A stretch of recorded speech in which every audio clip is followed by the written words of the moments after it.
Today, we have a special guest, George Lambert. He's a business owner, a former member of the New Hampshire House of Representatives.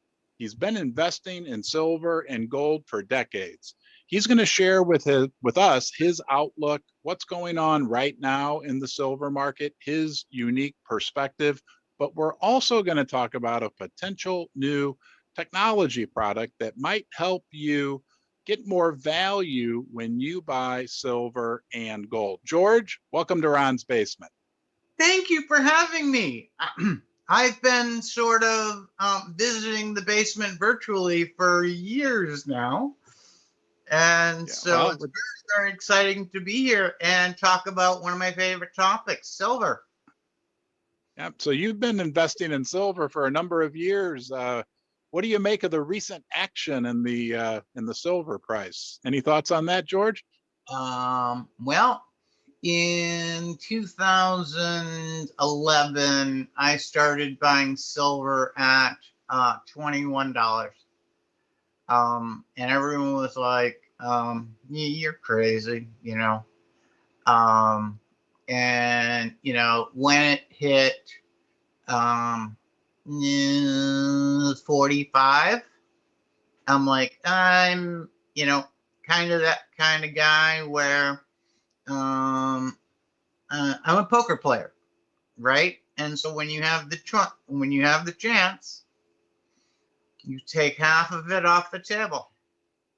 And so I took half of it off the table, and so I made it so that I had currency, and basically double my money. So I had cash and and silver. And so when the price of silver went down, I got to buy more. That's right. Yeah, that's I often, when people ask me if they should sell, whether it be a stock or silver, if it's gone way up, I say, well, you can always sell half and hope you're wrong. Meaning the remaining half continues to go up. But it's risky if you buy or sell, do all or nothing. I typically, although I don't offer financial advice, will advise against that. That you can always do half and hope that it continues in the direction that it was originally heading into. Well, I was told when I was young, if you can get your initial principal out, then whatever you have left, you own for free. So all of the upside gains of that are just upside gains. Yeah. So are you a big believer in the long-term value proposition offered by silver, George? Oh yes, I have been buying silver for my kids and grandchildren, of which I don't have any yet. But the week of my birthday, I'm going to have a new grandchild. Oh, so, congratulations! I consider it generational wealth, and I wish I had listened to my dad when silver was $4 an ounce, and he said, "Yeah, we need to go buy this," and I'm like, "Why? I don't get the point."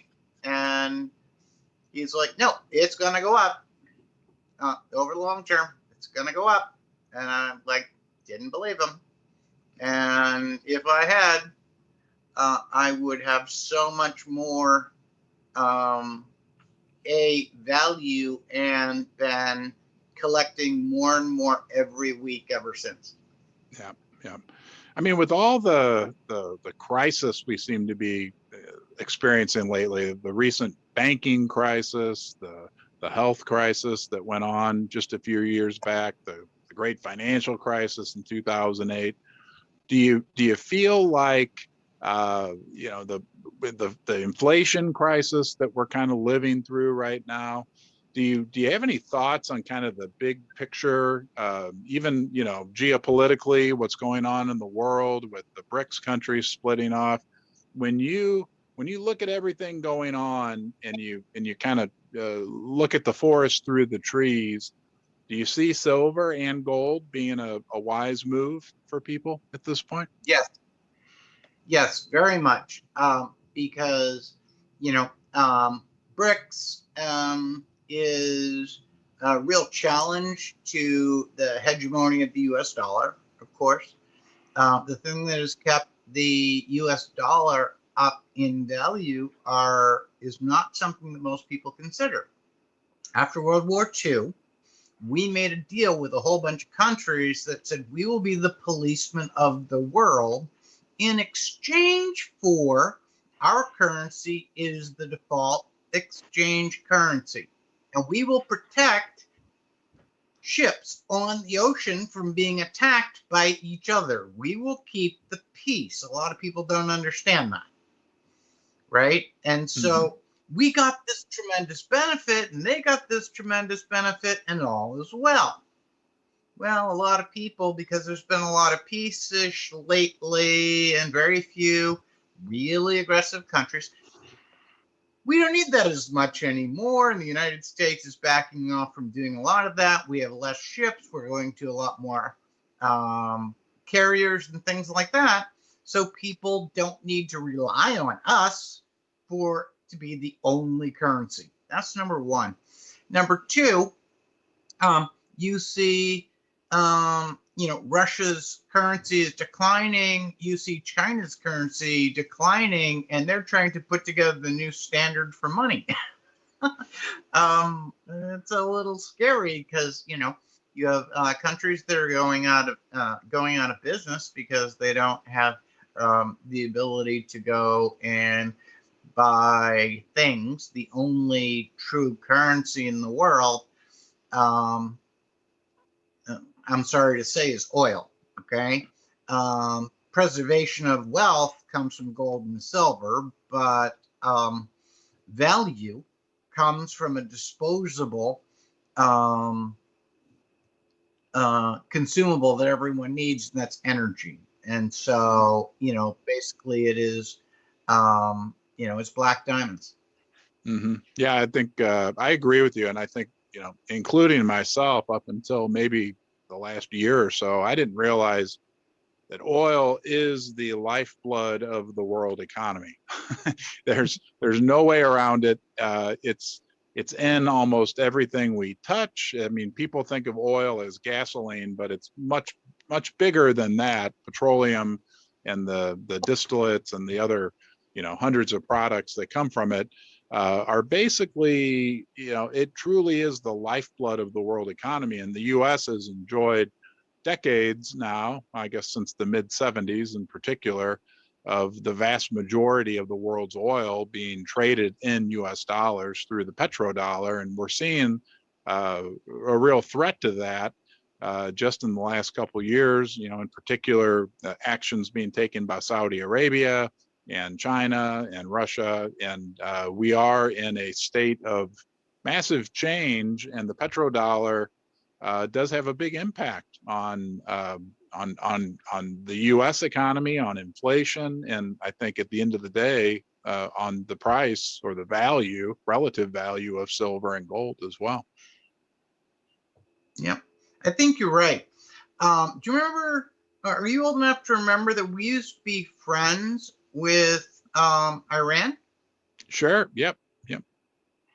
1976, 1977, we were all friends, and they were shipping us oil, and our dollar was losing so much value so fast that we actually gave them printing plates so that they could actually print money in their country in hundreds, so that they didn't have to wait for money to be shipped to them because it was losing so much value along the shipping way. Wow. And then they wanted to get their hands on those plates and those printing presses, so they attempted to invade, and that's how we ended up with this crisis with Iran. And they took our people hostage, but we got rid of the plates, and it was a big deal. And, they thought that Gerald Ford wouldn't do anything about it, which he wouldn't.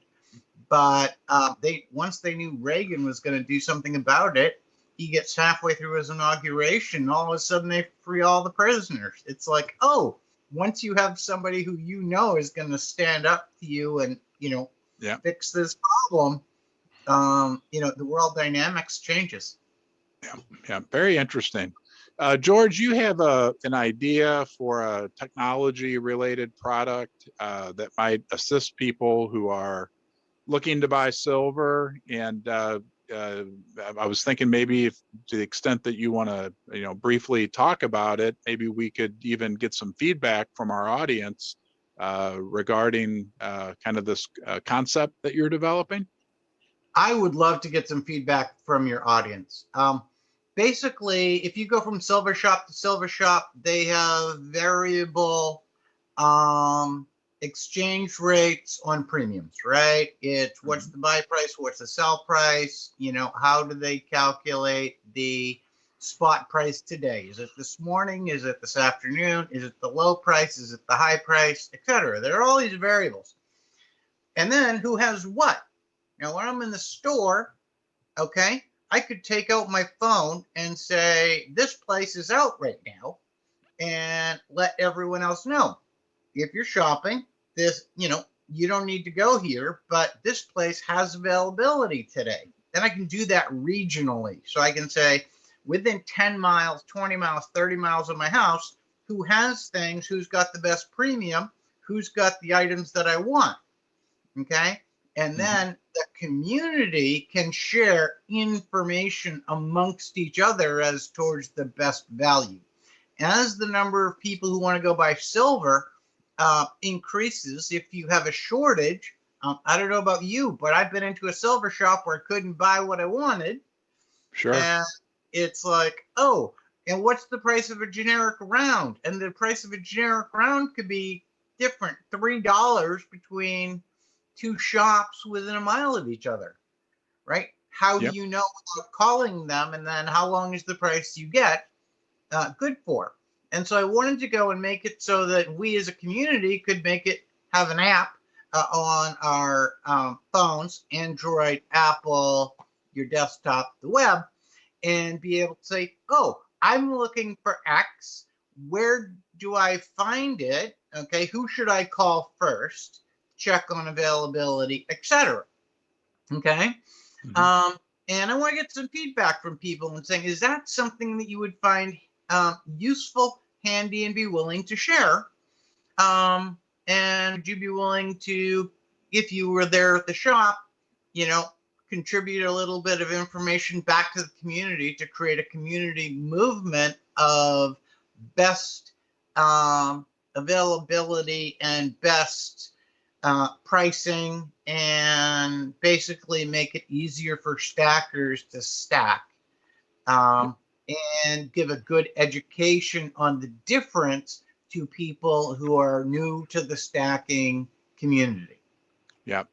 Well, it seems like it's been my impression that the silver community is generally very community oriented. So, and likes to interact and is very passionate about kind of how they stack. I don't know. I get the feeling that people would, if it gains some traction, be willing to contribute. And I imagine there'd be a way for even the shop owners, if they wanted to, announce something that, oh, we got a special here, we have this and we're willing to sell it at $3 over spot. That there'd be a way for even the shop owners to kind of integrate themselves into this process as well. Yes, what we have looked at in our initial design is to make it so that a shop owner can have two displays, one behind the counter for himself and then one up front for customers to actually see what the real-time availability and prices of different things with the live spot price and the markup. This is our buy price and this is our sell price, etc. And make it so that you can walk in and see that right away, number one. And number two, you could favorite a shop so that that shop owner could send you a message about specials. And you could choose to see them or not. and basically help create a one-on-one relationship. I mean, I have three primary, over the years, I have three primary places where I like to go to buy silver. And, I have gone into a shop, the shop owner in Nashville, I live in New Hampshire, called me up one day and he said, I have a customer who wants something I know I sold to you 2 weeks ago. Would you be willing to come and do a swap with me?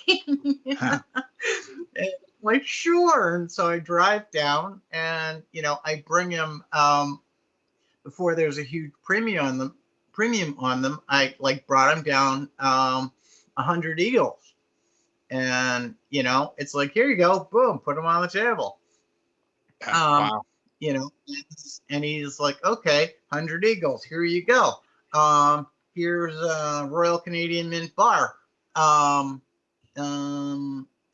it's like, oh, well, if I wouldn't paid more attention to the premiums, that would have been a great deal. But you know what? It was a good deal for me at the time because the premiums weren't quite as high.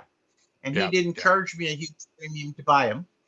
And so, a two-way relationship with your dealer is a good thing. Mm-hmm. Yep. Yeah. I think it's interesting. I would accurately, I believe, say that the silver market, or the silver bullion market, at this point doesn't really have a central hub or depository of information for people who are looking to either are new or are experienced at buying silver. There's not a place like a central hub where they can go to either get information about premiums or availability, or even I would imagine there would be some type of review type component to this as well, so that people could, leave reviews or leave their comments about their experiences with certain shops. I think,